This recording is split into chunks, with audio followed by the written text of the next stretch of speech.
چاند کے حساب سے. کس حساب سے بولیے گا جی؟ رمضان کس حساب سے آتا ہے؟ اس دفعہ جون کے حساب سے آیا یا اپنے حساب سے آیا ہے؟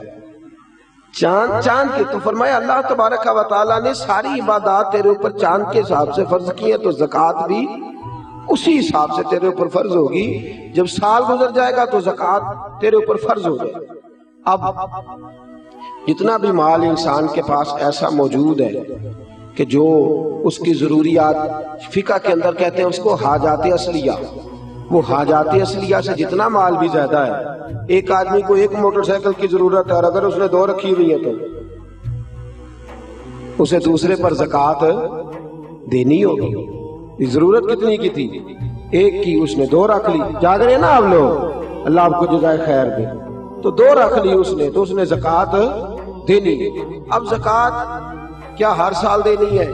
اگر ہر سال مال کے نصاب رہے گا، میں نے کہا تھا آپ کو تھوڑا سا توجہ کرنی پڑے گی، ہر سال وہ مال کے نصاب ہوگا اور سال کے شروع سے لے کر آخر تک اگر وہ مال کے نصاب رہا تو اس نے زکوٰۃ. درمیان کے اندر اگر کمی بیشی ہو گئی، یہ بات آپ نے غور سے سننی ہے. میرے پاس صدر الشریعہ مولانا امجد علی اعظمی رحمۃ اللہ علیہ خلیفہ اعلیٰ حضرت کتاب میں ساتھ رکھے ہوئے، ساتھ جو ہمارے ہاں انسائکلوپیڈیا ہے فقہ. میں بڑی باریک کر کے اور آسان کر کے مسائل فقہ آپ کی خدمت میں عرض کرنے کی کوشش کر رہا ہوں، سمجھیے گا بات. ایک شخص کے پاس پیسے موجود تھے، 10 لاکھ روپیہ پڑا تھا اس کے اکاؤنٹ میں. اب اس کے پاس یکم رمضان کو 10 لاکھ روپیہ تھا، لیکن درمیان میں وہ 9 بھی ہوا ہے، وہ 8.5 بھی ہوا ہے. جب اگلے سال کا یکم رمضان آیا تو وہ پھر 10 لاکھ ہو گیا. وہ چاہے 1 مہینہ پہلے ہو یا 1 منٹ پہلے، اس نے اس کی زکوٰۃ. اب وہ یہ نہیں کہہ سکتا کہ میرے پاس تو درمیان میں 2-3 دفعہ کم بھی ہوا ہے تو سال تو گزرا ہی نہیں. ہاں، مال فی نفس سے ہی ختم ہو جائے، بالکل ختم ہو جائے، رہے ہی نہ. ایک دفعہ 10 لاکھ کا 10 لاکھ ہی چلا گیا، اس کی جیب میں کوئی شے نہیں بچی. اب جب نئے سرے سے 10 لاکھ آئے گا تو سال اس حساب سے کاؤنٹ کیا جائے. تو اس پر زکوٰۃ دینی. ہاں، اگر اس نے قرض دینا ہے تو پہلے قرض ادا کرے گا، پھر وہ زکوٰۃ دے گا. زکوٰۃ دینے کی بات آپ کی سمجھ میں آ گئی؟ کتنی دینی ہے؟ نصاب کتنا ہے؟ ویلو پھر سونے دی گل ہی کرتے ہو. اللہ میں چاندی دی بھی کیتی ہے، 52.5 تولے چاندی یا 7.5 تولہ سونا، اس پر زکوٰۃ آئے گی. سال گزرنے کے بڑا آسان رکھا ہے شریعت نے اس نے، اور جو ضروریات سے زیادہ چیزیں ہوں گی اس پر زکوٰۃ آئے گی. اور مال تجارت پر زکوٰۃ آئے گی. سن لے، کس مال پر زکوٰۃ آئے گی؟ سارے بول دیں ایک دفعہ آپ کو یاد ہو جائے. کس مال پر؟ مال، یعنی جو مال آپ نے انویسٹ کیا ہوا ہے نا، نفع پر نہیں آئے گی. سن لے، مال تجارت پر ہے، یعنی جتنا دکان کے اندر مال پڑا ہے، کپڑا جتنا پڑا ہوا ہے، برتن جتنے پڑے ہوئے ہیں دکان کے اندر، جس قدر سامان پڑا ہوا ہے، سب کا حساب لگا کے زکوٰۃ دینی. سب کا حساب لگا. وہ اس طرح نہیں دینی زکوٰۃ کہ پرانے کپڑے نئے جو آئے تھے عید پہ وہ تو بک گئے، پرانے رہ گئے جن کو خریدتا کوئی نہیں، اب ارادہ کیا چلو یہ زکوٰۃ میں دے دیتے. اس طرح لن تنالوا البر حتی تنفقوا مما تحبون، فرمایا تجھے نیکی اس وقت ملے گی جب تو اپنی پیاری چیز اللہ کی راہ میں خیرات کرے، جب تو اپنی پیاری چیز اللہ کے راستے میں. اور سن لیں، جب کسی کو زکوٰۃ دیں گے تو اسے مالک بھی بنانا ہوگا. کیا کریں گے؟ اسے مالک بنانے سے مراد یہ ہے کہ آپ اس کے ہاتھ میں دیں گے کہ بھئی یہ تیرے ہیں، تو اپنی مرضی سے ان کو استعمال ہے. یہ نہیں کہہ سکتے کہ میں نے روٹی پکائی ہے چل کھا اور نکل جا، زکوٰۃ ہو گئی. اس طرح زکوٰۃ ادا. ایک صاحب، بعض اوقات لوگ جو ہوتے ہیں وہ آتے ہیں، ایک دوست میرے پاس بھی آئے، کہنے لگے مدرسے میں زکوٰۃ دینی ہے، مجھے کوئی کام بتائیں مدرسے کا، وہ کام میں کر دوں. میں نے کہا آپ کہیں اور چلے جائیں. بھئی زکوٰۃ سے مراد یہ ہے کہ آپ اس کو مالک بنائیں، جہاں ضرورت ہوگی وہاں وہ اس چیز کو خرچ. تو میں نے کہا ویسے بھی اگر اعتماد اتنا تھوڑا ہو تو وہاں تو زکوٰۃ ہوتی نہیں کہ مجھے بتا دیں کہ میں کچھ کر دوں. تو میں نے کہا تھوڑا تھوڑا دوسروں کو بھی دیانتدار سمجھے. سب نے دنیا سے جانا ہے، اللہ کی بارگاہ میں حاضر ہونا ہے، آپ کہیں اور چلے جائیں. ویسے بھی ہم نے تھوڑا رویہ اور طرح کا رکھا ہوا ہے ان معاملات کے اندر، ہم ذرا ویسے ہی محتاط چلتے ہیں۔ تو عرض کرنے کا مقصد یہ ہے کہ آپ سامنے والے کو مالک بنائیں، اسے آپ مجبور نہیں کر سکتے۔ ایک مثال سنیے، اگرچہ کپڑے دینے سے زکوٰۃ ادا ہو جاتی ہے، لیکن ایک آدمی کے پاس کپڑے تو ہیں، دوائی کے پیسے نہیں، آپ اسے زکوٰۃ دیتے ہیں، کہتے ہیں کپڑے خرید لے۔ اسے کپڑوں کی ضرورت ہے کہ دوائی کی؟ وہ بغیر دوائی کے اٹھ ہی نہیں سکتا چارپائی سے، آپ نے اسے پابند کر دیا ہے کہ تو نے کپڑے لینے، تو وہ کیا کرے گا؟ تو آپ اسے مالک بنائیں۔ اور پھر شریعت کہتی ہے کہ مستحب یہ ہے کہ ایک کو زکوٰۃ زیادہ دو تاکہ اس کا کچھ بن جائے، بلکہ حضرت عمر بن عبدالعزیز تو فرمایا کرتے تھے کہ اس کو زکوٰۃ لگتی ہو تو اتنی دے دو، اتنی دے دو کہ اگلے سال وہ خود زکوٰۃ دینے کے قابل ہو جائے۔ یہ جو بانٹنے کا طریقہ ہے نا، 100 کر کے، وہ فقیر ساری زندگی، اور میں اکثر کہتا ہوں مانگنے والا بھی ساری زندگی اسی چکر میں رہتا ہے، اسی چکر میں۔ حاجی صاحب نے اس دفعہ آٹے کا توڑا دیا تو جاتی دفعہ کہتے ہیں اگلے سال بھی ساڈا خیال رکھے گا۔ او خدا کے بندے، اگلے سال بھی تیرا یہی پروگرام ہے مانگنے کا ہی، تو یہ دعا کیوں نہیں کرتا کہ یا اللہ اگلے سال مجھے دینے کی توفیق عطا فرما، مجھے ہمت دے، اگلے سال میں دینے لگ جاؤں۔ تو زکوٰۃ آپ سامنے والے کو مالک بنائیں، اور ضروریات سے زیادہ حساب لگائیں ہر شے۔ سن لے، جو بچی کے لیے آپ نے جہیز بنا کے رکھا ہوا ہے اس پر بھی زکوٰۃ آئے گی، آپ نے اس پر بھی زکوٰۃ دینی ہے۔ آپ نے اپنے مکان کے لیے پیسے رکھے ہوئے ہیں کہ میں نے مکان خریدنا ہے، خرید لیں گے تو زکوٰۃ نہیں آئے گی، اور جب تک خریدتے نہیں اس وقت تک زکوٰۃ آئے گی۔ اللہ تبارک و تعالیٰ نے جو قاعدہ ہمارے لیے بیان فرمایا، ہمیں اس قاعدے کو ہمیشہ یاد، اور باریک حساب کریں زکوٰۃ کا، باریک حساب کریں، ایک آنا بھی پیچھے نہیں بچنا چاہیے، زیادہ سے زیادہ دیں، زیادہ سے زیادہ دیں۔ ہم لیتے وقت حساب باریک کرتے ہیں اور دیتے وقت کون سا کرتے ہیں بھلا؟ موٹا موٹا۔ جی وہ کیا ہوتا ہے جی؟ وہ موٹا موٹا تو چاہیے تھا نا، ذرا موٹا موٹا ہوتا، لیکن وہ ہم کام نہیں کرتے۔ باریک حساب کریں، فرض جو ہوتا ہے نا، فرض دیکھیں، ایک شخص کہتا ہے میں موٹا موٹا کر کے عشاء کی نماز پڑھ رہا ہوں، کتنی رکعتیں پڑھی ہیں؟ کہ مجھے یاد ہی نہیں، تو نماز ہو گئی اس کی؟ اسے پتا ہونا چاہیے میری انویسٹمنٹ کتنی ہے، میرے ضروریات کتنی ہے، اور میں نے کتنے پیسے میں بچاتا ہوں، مجھے ان پر زکوٰۃ دینی ہے۔ زکوٰۃ دینی کس کو ہے یہ سن لیں۔ یہ قرآن مجید نے 10 لوگ بیان کیے ہیں، لیکن ان میں سے کچھ ایسے ہیں جن کو اب زکوٰۃ نہیں دی جا سکتی، زکوٰۃ دی نہیں جا سکتی۔ مثلا ایک قرآن مجید نے مؤلفۃ القلوب بیان کی، جو لوگ نئے کلمہ پڑھتے ہیں ان کی تالیف قلب کے لیے ان کو ان کے گھر والے خاندان والے نکال دیتے تھے، ان کو بھی زکوٰۃ دی جا سکتی تھی تاکہ وہ اپنے پیروں پر کھڑے ہوئے۔ ایک زکوٰۃ دی جاتی تھی رکاب کو قرآن کہتا ہے، یعنی غلام آزاد کرانے کے لیے، وہ بھی معاملہ اب ختم ہو گیا۔ اب زکوٰۃ کس کو دیں گے؟ ایک زکوٰۃ لگے گی مسکین کو، فقیر کو اور مسکین کو۔ فقیر اس کو کہتے ہیں جس کے پاس ضروریات کی چیزیں موجود نہ ہوں۔ کون سی چیزیں جی؟ یعنی وہ اپنی ضروریات بھی بیچارہ خود پوری نہیں کر سکتا، وہ اپنی دوائی نہیں لے سکتا، وہ اس کی آمدن اتنی تھوڑی ہے کہ وہ جو اس کی تنخواہ ہے ماہانہ اس سے وہ اپنی گزر اوقات نہیں کر سکتا، تو اس کو کیا کہتے ہیں؟ فقیر، اس کو زکوٰۃ لگتی ہے۔ مسکین اس کو کہتے ہیں جو اتنا غریب ہو کہ صبح کی روٹی ہو اور شام کی روٹی بھی اس کے پاس موجود نہ ہو، اس کو بھی زکوٰۃ لگتی ہے۔ پھر اس کے بعد جو عاملین زکوٰۃ ہوتے ہیں، یعنی جن کی ڈیوٹی ہوتی ہے زکوٰۃ اکٹھی کرنے کی، ان کو بھی زکوٰۃ میں سے تنخواہ دینا جائز ہے۔ جو عاملین مقرر کیے جاتے تھے نا، اب تو اتنی زکوٰۃ اللہ خیر کرے ہوتی کافی زیادہ ہے، میرا خیال ہے دیتے نہیں لوگ ساری، تو وہ زکوٰۃ اکٹھی کرنا، اس کا پھر حساب کرنا، پھر اس کو تقسیم کرنا، تو ایک آدمی مستقل چاہیے ہوتا تھا اس کام کے لیے۔ تو عاملین زکوٰۃ جو ہوتے تھے ان کو بھی زکوٰۃ میں سے تنخواہ دی جاتی تھی۔ نبی پاک صلی اللہ تعالی وسلم نے دی ہے، صحابہ نے دی ہے، قرآن نے اس کی اجازت دی، ان کو بھی زکوٰۃ لگتی ہے۔ اسی طرح ایک قرآن مجید نے شخص بیان کیا جس کو غارم کہتے ہیں، یہ آپ نے بڑی توجہ کرنی ہے، اس کو خاص کر سنیں۔ غارم وہ شخص ہوتا ہے جو مقروض ہوتا ہے، اور میرے نبی پاک صلی اللہ علیہ وسلم نے فرمایا مقروض بھی قیدی ہوتا ہے، تو اس مقروض کا قرضہ ادا کرنے کے لیے بھی زکوٰۃ دینا جائز ہے، اس شخص کو بھی زکوٰۃ لگ جاتی ہے وہ بھی مستحق زکوٰۃ ہے کہ اس طرح قرض میں پھنس گیا ہے کہ دو قسم کے مقروض ہوتے ہیں، ایک وہ ہوتے ہیں جتنا مارکیٹ میں دینا ہوتا ہے اس سے زیادہ لینا بھی ہوتا ہے، اس کو آپ غارب نہیں کہتے، اس کا تو کاروبار ہے، وہ چل رہا ہے، دے رہا ہے، لے رہا ہے۔ لیکن کچھ ایسے غارب ہوتے ہیں جو پھنس گئے ہیں، الجھ گئے، ان کا کاروبار ڈوب گیا ہے، سرے سے بیچارے الجھ گئے، ان کو آپ زکوٰۃ دیں، ان کو نئے سرے سے میدان کے اندر کھڑا کریں۔ بعض اوقات ایسے اچھے بزنس مین ہوتے ہیں ملک کے اندر، ایسے اچھے کاروبار کرنے والے لوگ ہوتے ہیں، لیکن کسی وجہ سے الجھ جاتے ہیں، دیوالیہ ہو جاتے ہیں، لوگ ان پر پھبتیاں کستے ہیں، مذاق اڑاتے ہیں، الزامات لگاتے ہیں، لیکن یہ نہیں دیکھتے کہ بھائی تجارت وہ کر رہا تھا، وہ شخص الجھ گیا ہے کسی وجہ سے، اس کو آپ زکوٰۃ دیں، اس کو زکوٰۃ دیں۔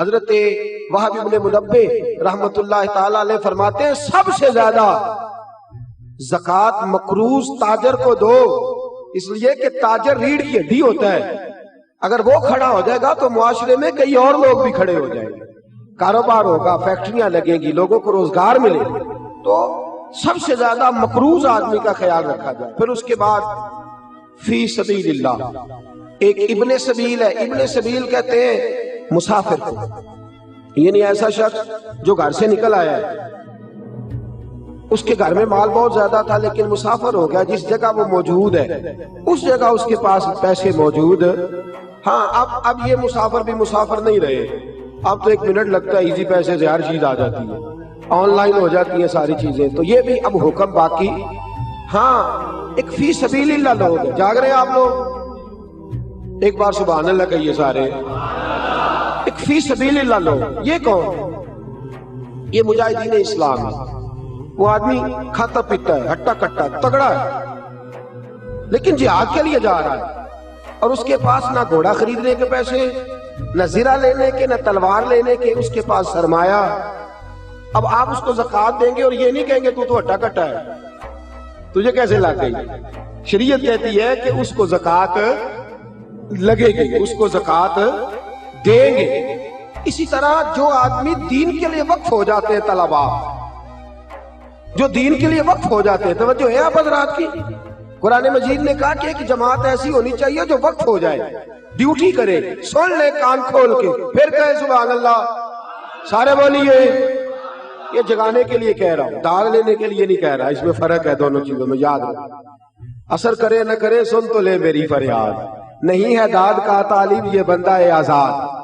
ایک فی سبیل اللہ وہ لوگ، وہ طلباء جو دین کے لیے وقف ہو جاتے ہیں، دین کا کام ہمہ پہلو ہے، یاد رکھ لیں، یہ مکمل ڈیوٹی مانگتا ہے، بلکہ اگر کوئی ہماری طرح نہیں، کوئی صحیح دین کی ڈیوٹی کرنے والا شخص ہو تو کم از کم ایک دن کے اندر 18 گھنٹے چاہیے دین کا کام کرنے کے لیے، یہ تھوڑا سے تھوڑا وقت ہے، ہمہ پہلو ڈیوٹی دین مانگتے ہیں، ہمہ پہلو، اگر کسی نے 1 گھنٹہ بات کرنی ہے تو شاید اسے 8 گھنٹے اس پر ریسرچ کرنی پڑے، ہمہ پہلو، اور پھر کوئی کس قسم کا سوال کرتا ہے، کیا کرتا ہے، اس نے فوری طور پر، اور یہ کیمسٹری، فزکس، بیالوجی پڑھانا آسان ہے، صرف نحو پڑھانا بڑا مشکل کام ہے، یہ بڑا مشکل ہے، اصول فقہ کے مسائل اتنے خشک ہوتے ہیں، آپ کو جو علماء جلالی نظر آتے ہیں نا، اصل بات یہ ہوتی ہے کہ وہ فقہ کے مسائل اتنے کڑوے ہوتے ہیں کہ مزاج سخت ہو جاتا ہے، یہ بڑا کٹھن مرحلہ ہے۔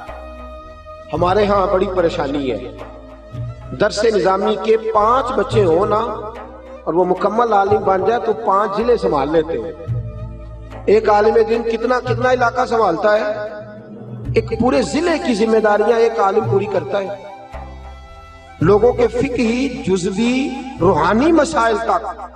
جو جامع شریعت اور طریقت لوگ ہوتے ہیں وہ تو ڈبل ڈیوٹی کرتے ہیں عام آدمی سے، وہ ورد وظیفے کی ڈیوٹی بھی کرتے ہیں، روحانی تربیت کی بھی اور دوسری بھی۔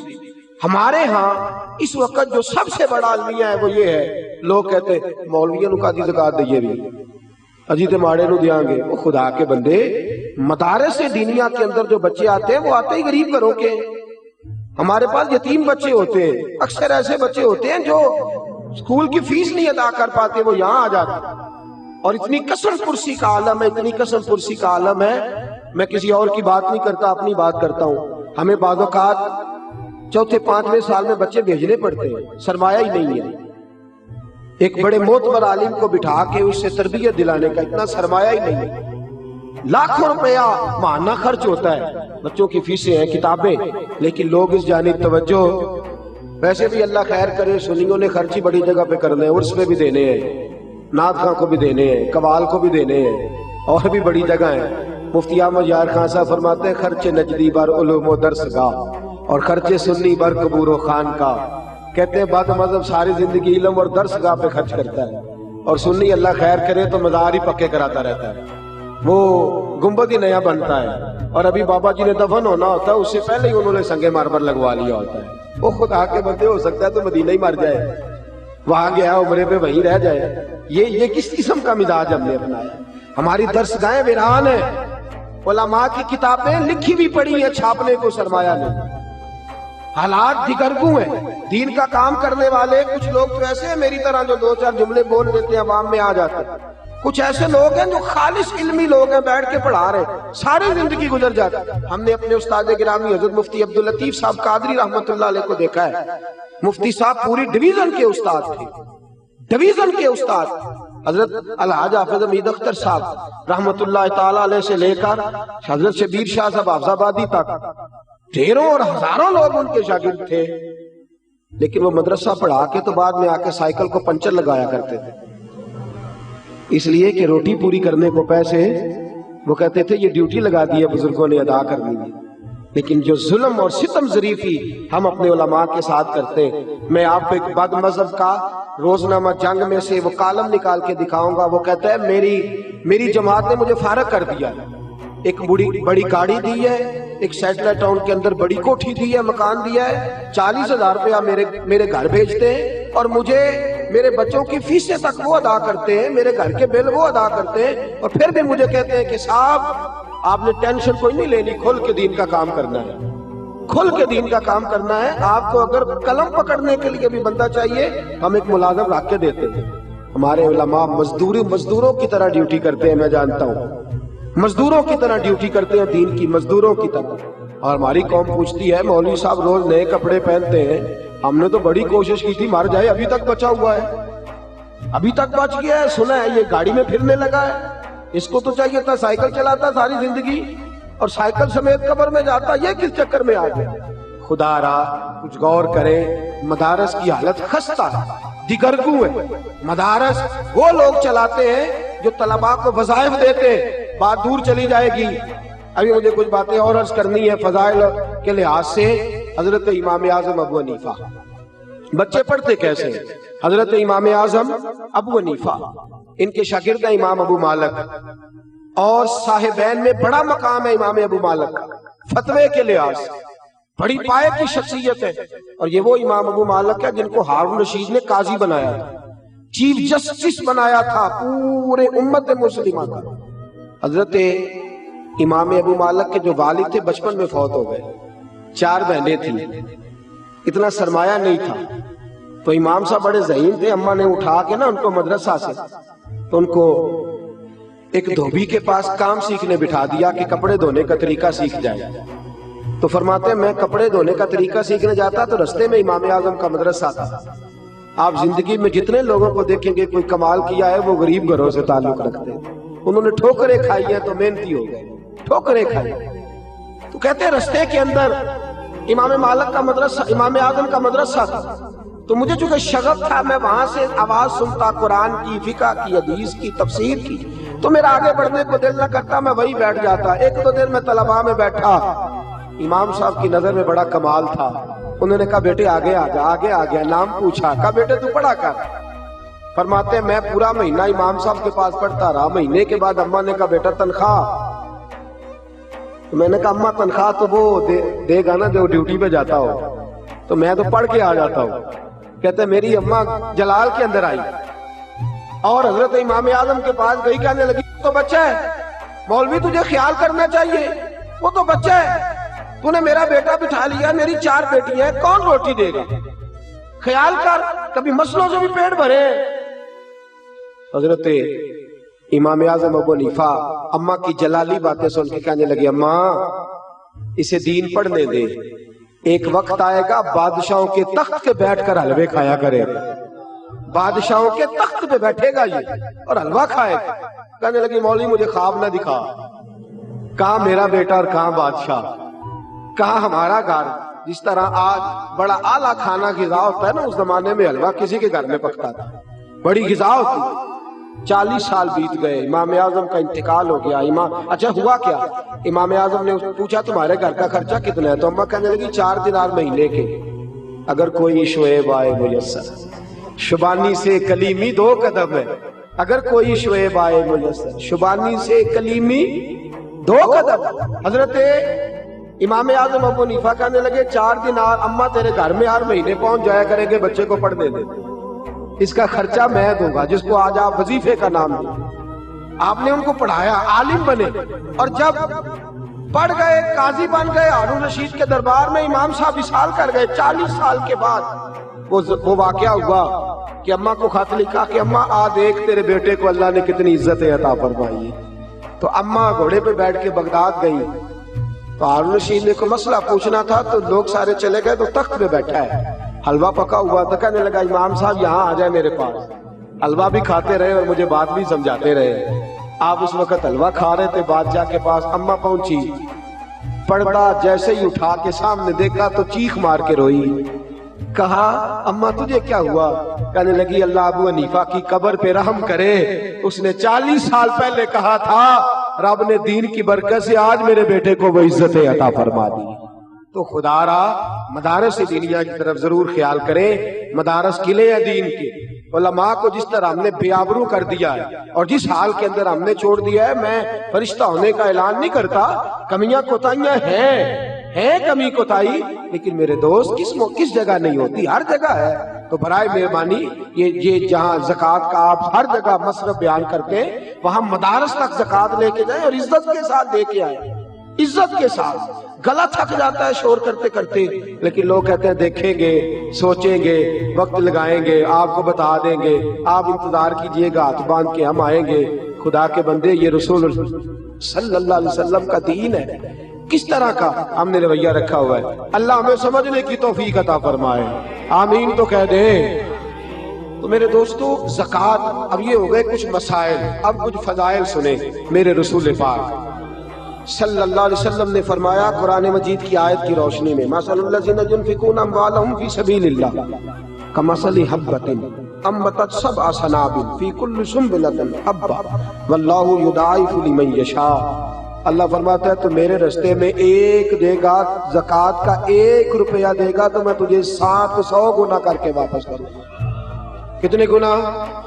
اور یہاں بس نہیں کی، فرمایا واللہ یضاعف لمن یشاء، میں جس کے لیے چاہوں گا بڑھا بھی دوں گا، جس کے لیے چاہوں گا۔ جاگ رہے نا آپ لوگ؟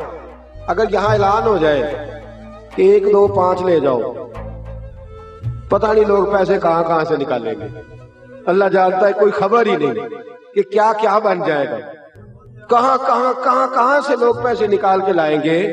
اللہ کتنے کہہ رہا ہے؟ بولے تو صحیح۔ اور اللہ فرماتا ہے دنیا کے وعدے جھوٹے ہوتے ہیں، اللہ کے وعدے سچے ہوتے ہیں۔ تو سچے کی وعدے کی طرف کیوں نہیں دیکھتے؟ اللہ کتنے دے گا؟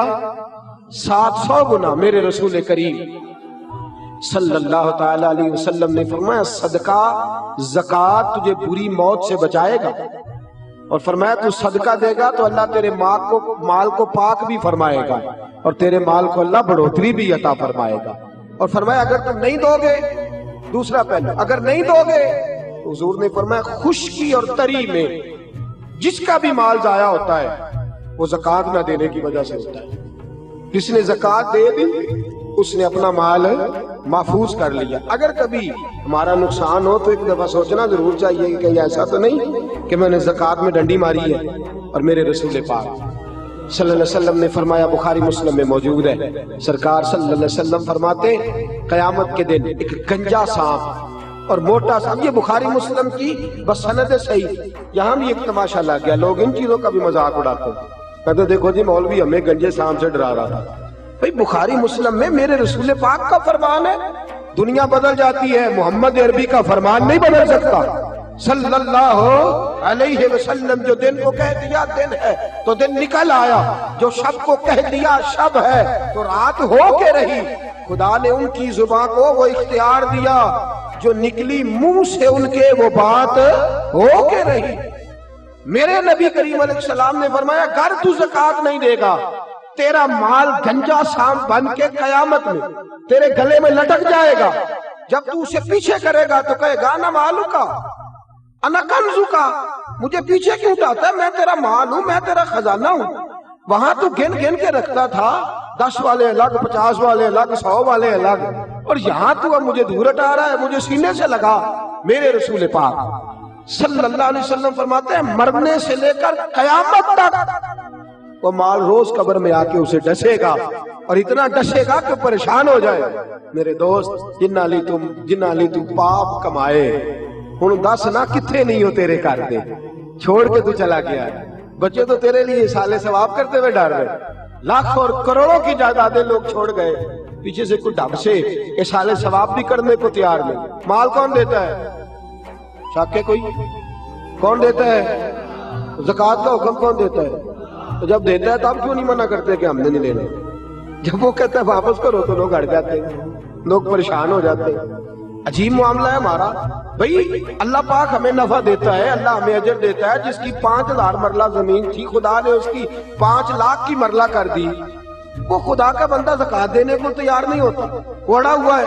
سنیں تفسیر ابن کثیر اور تفسیر کبیر امام راضی کی، حضرت امام راضی نے لکھا ہے، صاحب در منصور امام سیوطی نے لکھا ہے کہ رسول پاک صلی اللہ علیہ وسلم کی خدمت میں ایک شخص آیا، کچھ لوگوں نے نام بھی بیان کیا ہے سالبہ بن ابی حاتم، لیکن بہت سارے محدثین کہتے ہیں یہ نہیں تھے، کوئی اور شخص تھا۔ بہرحال اس اختلاف سے بچتے ہوئے یہاں تک بہرحال ثابت ہے کہ وہ ایک شخص تھا، وہ آیا در رسالت مآب پہ صلی اللہ۔ اٹھئے گا ذرا، جاگیے گا ذرا، کھولیے گا ذرا آنکھیں، یہ رنگ بھی ذرا ملاحظہ فرمائیے گا، اس انداز کو بھی دیکھیے گا۔ آیا کہنے لگا حضور غریب ہوں، ماڑا ہوں، دعا کر دے اللہ مجھے پیسے دے دے، اللہ مجھے۔ میرے پاس بھی ایک دوست آئے محبت کے ساتھ، کہنے لگے حضرت جی دعا کرو، تسی بڑے پریشان رہندے، دعا کرو مینوں اللہ پیسے دے، میں بڑے دیاں گا مدرسے میں۔ میں کہ یا اللہ انہوں 10 کروڑ دے، 9.5 کروڑ تیرے رستے تے دے چھڑے گا۔ آندھا نہیں ٹھیک ہے، اور میں کہ اجے تے آئے نہیں، دعا شروع ہون لگی ہے، تو پہلا ہی نہیں کھول کے بولیا یار، تینوں تے 50 لاکھ پھر بھی پہ بچدا سی، اینوں 10 کروڑ دے کنے دے چھڑے گا؟ ایماندار اندر سے دینے انہیں 9.5 کروڑ نہیں دینا۔ اصل گل ہے اسی اپنی پہ گل کر لیں، آپ نہیں دینا۔ یہ حال ہے، ہم ابھی آئے نہیں، دعا کا معاملہ ہے۔ کہنے لگا دعا کر دیں، تو مجھے تو پتا ہوتا ہے نا تھوڑا میں بیچ رہتا ہوں، تھوڑا لوگوں کو تو میں نے کہا یا اللہ انہوں دے 10 کروڑ، یہ 9.5 کروڑ شام نو تین دے چڑے گا۔ اندر نہیں ٹھیک ہے دھیان دے، میں کہ نہیں اجے تو بھائی دعا دی گل پئی ہوندی، پہلے ہی تیرا حال خراب ہو گیا۔ میرے رسول پاک صلی اللہ علیہ وسلم کی خدمت عالی مرتبت میں اس نے کہا یا رسول اللہ بڑی غربت ہے، پریشان ہوں۔ تو حضور علیہ السلام نے فرمایا تو جس حال میں ہے بہتر ہے، تو جس حال میں ہے قبولیت نیچے آ جاتی ہے۔ آپ فرماتے ہیں کہ عنایت کا صحرا، اجابت کا جوڑا، دلہن بن کے نکلی دعائے محمد، دلہن بن کے نکلی اجابت قبولیت کہتے ہیں۔ فرماتے ہیں اجابت نے جھک کر گلے سے لگایا، قبولیت خود نیچے آ گئی، اجابت نے جھک کر گلے سے لگایا بڑی ناز سے جب دعائے محمد، کیونکہ خدا کی رضا چاہتے ہیں دو عالم، خدا چاہتا ہے رضائے محمد صلی اللہ علیہ۔ تو نبی کریم نے ہاتھ اٹھائے، جب حضور ہاتھ اٹھاتے ہیں تو اللہ جھولی بھر کے ہی عطا فرماتا ہے۔ فرمایا جا بھی دعا ہو گئی، جا بندوبست کر۔ وہ کہتا ہے میں نے 4 بکریاں لے لی، تھوڑے دن گزرے تو 400 چند مہینوں میں، پتہ نہیں کہاں سے اور خریدی گئی، کیسے ہو گیا۔ کہتا ہے مجھے کوئی سمجھ نہیں، خود کہتے کوئی سمجھ نہیں آئی۔ پھر وہ ہزاروں میں ہو گئی، مدینے کی گلیاں تنگ ہو گئی، کوئی حویلی نہ بچی جہاں رکھ سکوں۔ پہلے 5 نمازیں مسجد میں، پھر فجر عشاء رہ گئی، پھر کوئی دیہاڑے گزرے تو جمعہ آ گیا، پھر کچھ وقت گزرے تو دور چلے گئے، کبھی کبھی آنے لگے۔ بڑا مال کس نے دیا؟ دعا کس نے فرمائی؟ 2 ہجری میں زکوٰۃ فرض ہو گئی۔ میرے نبی پاک نے حضرت ابو ہریرہ اور 2 صحابہ کو بھیجا، فرمایا اسے کہو زکوٰۃ دے۔ اس نے جب دیکھا نا کہ 5 اونٹوں پر ایک بکری دینی پڑے گی، تو یہ کروڑ روپیہ ہویا تو 2.5 لاکھ دینا پینا. پریشان ہو گئے. پہلے تو کہنے لگا آپ آگے سے لے آئیں, واپس آئیں تو میں صاف کرتا ہوں, میرا ذرا صاف لمبا ہے. چلے گئے صحابہ, واپس آئے, کہا ہاں بھائی. کہنے لگا یار یہ کوئی جزیے کی, یہ کوئی ٹیکس نہیں بن گیا اسلام میں بھی. تم جاؤ نبی پاک کی بارگاہ میں, حضور سے جا کے عرض کرو میں خود حاضری دوں گا, آؤں گا میں. اللہ اکبر. حضرت ابو ہریرہ کہتے ہیں در رسول پہ آئے, اور جب اس کی بابت بتایا تو میرے نبی نے ٹھنڈی آہ بھری. فرمایا او ہو, اسے کہا تھا تو اسی حال میں بہتر ہے, ہلاک ہو گیا, ہلاک ہو گیا. فرماتے ہیں یہ لفظ حضور نے بیان کیے, اسے بھی ہوش آیا, خیال آیا, او یار دیا کس نے تھا, میں عجیب شخص ہوں, دیا کس نے تھا, اور میں نے زکوٰۃ ہی نہیں دی. دوڑے آئے, دست بستہ حضور قبول کر لے. وہ محبوب جو سب کو معاف کر دیتے ہیں, جو ابو جال کا بیٹا بھی آئے تو معاف کر دیتے ہیں. میرے رسول پاک نے فرمایا جا لے جا, تیرے پیسوں کی ضرورت ہی نہیں, جا لے جا, تیرے پیسے لے کے کھڑا ہے. پھر کچھ وقت کے بعد کہت آیا, پھر حاضر ہوا, حضور اب تو دانے دانے کی مسلمانوں کو ضرورت ہے. فرمایا جتنی مرضی ضرورت ہو, تیرے پیسوں کی ضرورت. منتیں کرتا رہا, روتا رہا, تڑپتا رہا, پر گرا جو ان کی نگاہ سے وہ سنبھل نہیں سکتا. سرکار دو عالم صلی اللہ علیہ وسلم کا وصال ظاہری ہوا تو سیدنا صدیق اکبر کے پاس آئے, حضور مال قبول کر لے. آپ فرمانے لگے ابو بکر اسے قبول کر لے جسے محمد نے قبول نہیں فرمایا, صلی اللہ علیہ وسلم جسے میرے رسول نے قبول نہیں فرمایا. فرمانے لگے میں تو وہ باپ اور بیٹا قبول نہیں کرتا جسے میرے رسول قبول نہیں فرماتے, اور تو قبول ہو جا, چل دوڑ جا, تیرا مال نہیں چاہیے. کہنے لگا حضور مہربانی فرمائے, خدا رہا آپ کی سفارش لے کے قیامت میں بخشا جاؤں گا. فرمایا جا کوئی اور دروازہ کھٹکھٹا.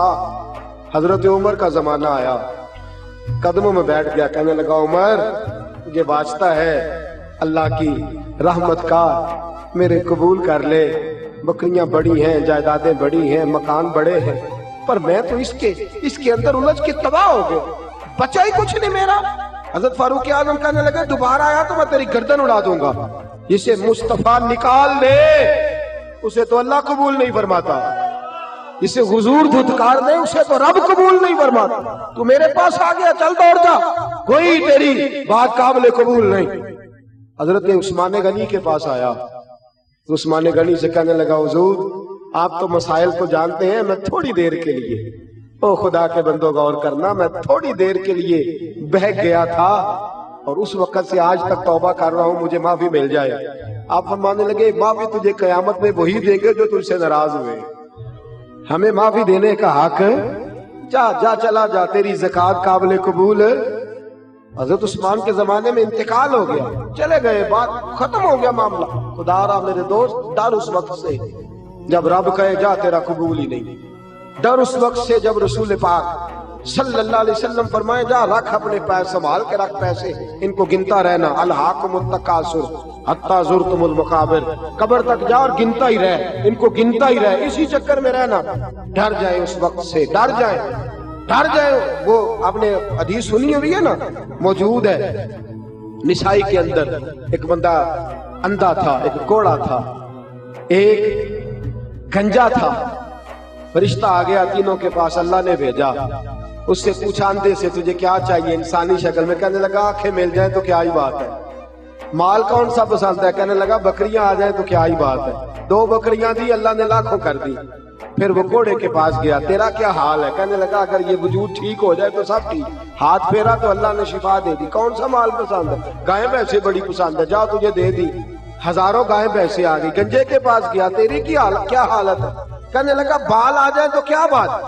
اس نے کہا اچھا, ہاتھ پھیرا تو اللہ نے بال عطا فرمائے. کہا کون سا مال پسند ہے؟ کہنے لگا اونٹ بڑے پسند ہے. 2-4 اونٹ دیے تو اللہ نے لاکھوں کر دیے. وقت گزر گیا, رب نے فرما دیا ہم نے تھا, دیتا کون ہے؟ بولے. فرمایا جاؤ اس سے جا کے کہو واپس بھی کر تھوڑے سے. اس کے پاس آئے اندھے کے پاس, اس کو کہا یار اب انسانی شکل میں فرشتہ شکل بدل, بھائی وہ کچھ پیسے دے اللہ کی راہ میں, اللہ کے نام پہ. کہنے لگا میرے بڑے خرچے ہیں, یہ لفظ ہے حدیث میں, میرے بڑے مسئلے ہیں. میں بھائی بڑیاں تھاواں تے دینا ہوندا حضرت صاحب, میں گھر لائے, میں بندے لائے, ٹھیک ہو گیا جناب. صحیح ہو گیا، اچھا ایسے ہی ہوگا، اس نے ظن ہے، اللہ پاک اور برکت عطا فرمائے۔ تو کہنے لگا جی میرے بڑے مسائل ہیں، میں کہاں دے دوں تجھے، تو جا کوئی اور کام کر۔ میرے نبی پاک صلی اللہ علیہ وسلم فرماتے، فرشتہ کہنے لگا میں نے تو سنا ہے تو پہلے اندھا تھا، بھوکا ننگا تھا، کچھ بھی نہیں تھا۔ کہنے لگا خبردار، تجھے کس نے کہا، میرا تو دادا بھی بڑا امیر تھا، پردادے کی بھی کیا ہی بات، دوڑ جا۔ اس نے کہا چل جیسا تو تھا ویسا ہی۔ اللہ اکبر، اللہ اکبر۔ میرے دوست، غریب آدمی امیر ہو جائے تو بچ جاتا ہے، امیر اگر کبھی غریب ہو جائے تو پھر پھنس جاتا ہے، مشکل ہو جاتا ہے، تڑپ اٹھا۔ آنکھیں بھی رب نے لے لی، مال بھی اللہ نے لے لیا، روتا ہے، تڑپتا ہے، معافی مانگتا ہے، پر اب اسے معافی۔ پھر وہ آیا گھوڑے کے پاس، تیرا کیا حال ہے؟ تو کہنے لگا بڑے پیسے ہیں، خیر صلی اللہ۔ تو کہنے لگے اللہ کے رستے میں دے۔ کہنے لگا خرچے ہی بڑے ہیں، بڑے مسائل، بڑی پریشانی ہے، بڑے معاملات ہیں۔ اس نے کہا میں نے سنا تو پہلے کوڑا تھا، کچھ بھی نہیں تھا تیرے پاس، خبردار زبان سنبھال کے بات کر، میں تو دادا پردادا رئیس اعظم ہوں، تو کس چکر میں بھول گیا اپنا پچھلا سارا دور۔ کہا اچھا اگر ایسا ہے تو جیسا تو تھا ویسا ہی ہو جا۔ پھر سے معذور ہو گیا، پھر سے فالج زدہ ہو گیا، سارا مال تباہ ہو گیا۔ محبوب پاک فرماتے ہو بھائی ساری انگلیاں ایک برابر نہیں ہوتی۔ گنجے کے پاس گیا فرشتہ اور جا کے کہا اللہ کے نام پہ کچھ دے، اس کی تو چیخ ہی نکل گئی، وہ تڑپ اٹھا، کہنے لگا تو بول میں کیا دوں، تو ہاتھ رکھ، سارا ہی میرے رب کا ہے۔ اور پھر تڑپ کے کہنے لگا مجھے زمانہ یاد ہے، میں تو گنجا تھا، لوگ نفرت کرتے تھے، میرے پاس کوئی بیٹھتا نہیں تھا، اور کہا حال میرا یہ تھا کہ میں کوڑی کوڑی کا محتاج تھا، عرش کے مالک نے کوئی مسیحا بھیجا ہے، اس نے ہاتھ رکھا ہے، خدا نے شفائیں بھی دی ہیں، عطائیں بھی دی ہیں، سارا کچھ میرے رب کا ہے، تو جتنی چیزوں پہ ہاتھ رکھے گا میں ساری تجھے دے دوں گا۔ فرشتہ کہنے لگا مال بھی تجھے مبارک ہو، حسن بھی تجھے مبارک ہو، جائیداد بھی تجھے مبارک ہو، تو بڑا کھرا نکلا ہے اور تو نے اپنا مال پکا کر لیا ہے، اب جب تک تو زندہ رہے گا خدا تجھے اسی طرح موج میں ہی زندہ رکھے گا، اسی طرح تو زندہ رکھے گا، تیرے عروج کو کبھی زوال نہیں آئے گا، تیری عزت کو کبھی ذلت نہیں آئے گی، تیرے اس بلندی کو کبھی پستی نہیں ملے گی۔ خدا را اگر بلندیاں چاہتے ہو زکوٰۃ صحیح صحیح ادا کرے، زکوٰۃ صحیح صحیح ادا کرے، ٹٹول کے ادا غور کرے، اور زکوٰۃ لینے والے بھی خیال کریں۔ یہ ایسا تو نہیں کہ ہم غلط انداز میں زکوٰۃ لے رہے ہیں، ہماری بنتی نہیں اور ہم اس چکر میں پڑے ہوئے ہیں، بہت بڑا مسئلہ ہے، اس کو یاد رکھ۔ خبردار، میرے رسول پاک کے گھر میں بھی کئی مہینے چولہا نہیں جلا، لیکن فرمایا میری اولاد پر حرام ہے اگر صدقہ زکوٰۃ لے۔ خیال کریں، خودداری اور عزت نفس کی زندگی گزارے، دیار عشق میں اپنا مقام پیدا کر، نیا زمانہ نئے صبح و شام پیدا کر، میرا طریق امیری نہیں فقیری ہے، خود ہی نہ بیچ غریبی میں نام پیدا کر، خود ہی نہ بیچ غریبی میں نام پیدا، دونوں طرف خیال رکھیں۔ میرے دوستو صحیح زکوٰۃ ادا کریں، اس کے مسائل سے آگاہی حاصل کریں۔ اگر آپ زکوٰۃ دینے والے ہیں اور آپ کو حساب میں کوئی پریشانی ہے تو علماء کے پاس بیٹھے، علماء اہل سنت کے پاس، وہاں سے اپنے معاملے کو اچھے طریقے سے حل کریں، حساب کر کے صحیح زکوٰۃ آپ خرچ کریں، اور زکوٰۃ دینے والے بھی خاص کر کے احتیاط کریں کہ وہ شخص جو بلا وجہ یہ کام کرے گا، قرآن مجید کہتا ہے وہ جہنم کی آگ سے اپنے پیٹ کو بھرے گا، وہ بھی اس بات کا خاص خیال کرے کہ یہ بڑا مشکل مرحلہ ہے، یہ سرمایہ یہ بڑا مشکل ہوتا ہے، اس سے بچے جتنی احتیاط ہو سکتی ہے۔ میرے رسول پاک صلی اللہ علیہ وسلم نے فرمایا تو زکوٰۃ دے، اللہ تیرے مال کو بڑھا دے گا، تو زکوٰۃ دے، رب کریم تیرے مال کو مضبوط قلعوں کے اندر بند کر دے گا۔ اللہ پاک صحیح معنوں میں سمجھنے کی توفیق عطا فرمائے، ہمیشہ بدعت خیر الانام میں گزرے، دعا ہے یہ عمر درود و سلام میں گزرے، آخر دعوانا